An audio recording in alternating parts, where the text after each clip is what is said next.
Alright, boys and girls, Rec Room Hero here. We're looking at crimpers today, specifically the Klein VDV226-110 Easy Pass-Through RJ45, RJ11 crimper. This guy is one-stop shopping. It cuts, it strips, it crimps, it does it all. And it's coming in at a hair shy of a pound, 0.9 pounds according to Klein's website. It can be had for about $46 on Amazon, and I mean, we're gonna go through it, take a look, see if I would buy it again. Maybe you guys think the same. Let me know what you think. What we've got here is another Klein crimper, the VDV226-107. This is their non-easy or pass-through kind, so there's no blade here for shearing the wire after you do your crimp. That's going to be your main difference. Same kind of thing, one-stop shopping, cut strips. It's going to do it all. All you got to do, pop your wire in, crimp down. This is going to be for more conventional ends because obviously it's not going to shear the cable. This one here, just to show you some differences, this is a shielded crimper. So this would be used for obviously shielded cable. It's a whole nother animal. Any of the low volt guys doing HD base T or IP video, IP audio, manufacturer specific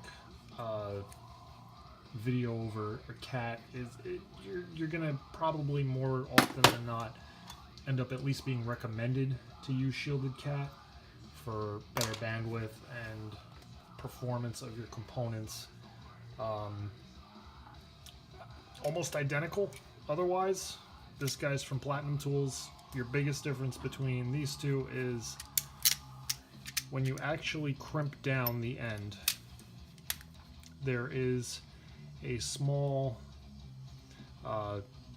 steel press that comes up to seat the wire in place. These little plastic ends, they have these little tabs that when you crimp this down, you can see here, this guy comes up, seats the wire in place. With a shielded CAT end, that's not the case. It's just going to provide the crimp to the conductor.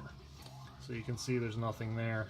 That's why you can't really use one of these tools for shielded ends unless you have the right shielded ends for them, which I have not seen.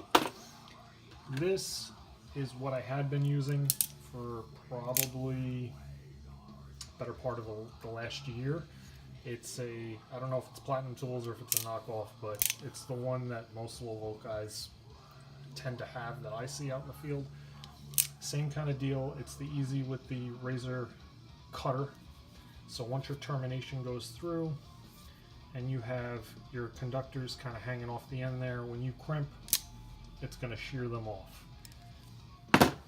Now on to this beauty, the Klein VDV226-110. Solid construction. I mean, nice comfort grip. That's going to be one of the biggest differences I've seen over its predecessor. This one is slightly less, weighing in at 0.7 pounds. This one comes in at 0.9. Overall, I've been using this for about 3 weeks now, and my takeaways from it are as follows. With the Platinum Tools, or its equivalent, I've found whenever you do the crimp, the 1 and 8 pin tend to never shear 100% all the way. So you kind of have to ply them off. Not really a big deal. It's not costing you a night and a day, but you know, if you're doing 100, 500, 1,000 terminations on a project, it does add up. What I've noticed with the Klein is the blade seems to be of superior quality.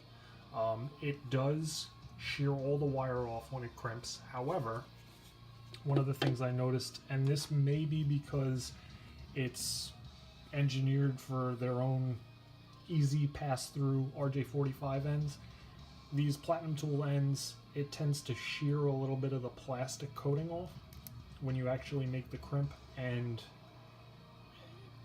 it might actually be a good thing because you're not going to end up with any hangover in the conductors there.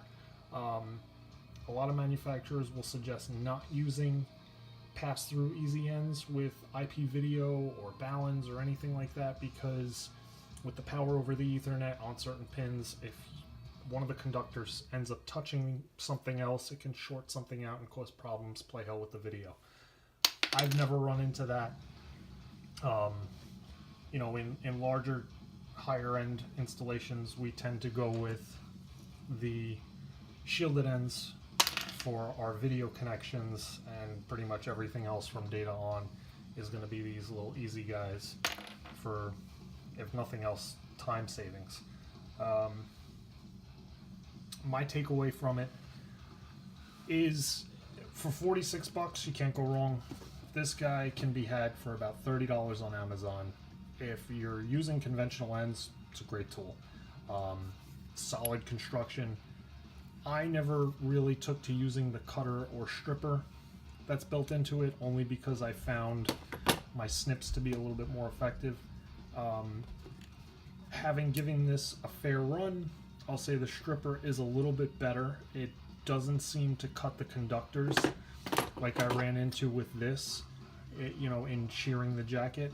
Every once in a while I would notice that the insulation on the conductors inside the cat wire would get cut from the actual strip, whereas this one has been pretty reliable in not doing that. But as a general practice, I tend to use my snips as well as flush cutters whenever I do my terminations.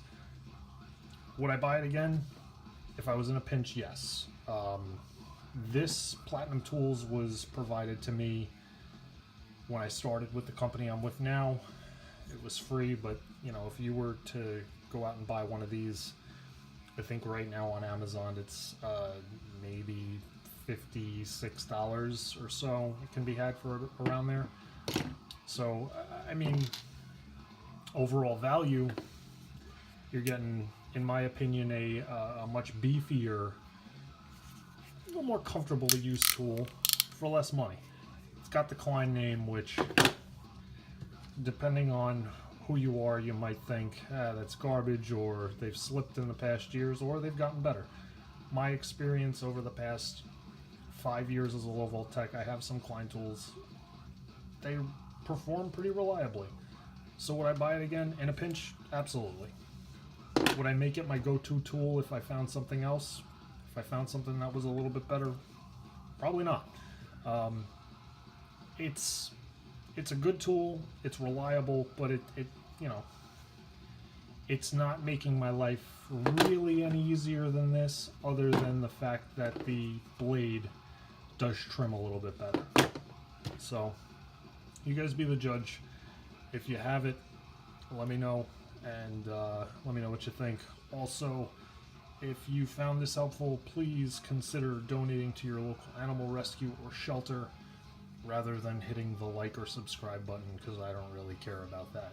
Save an animal, dog, cat, whatever it might be. Thanks.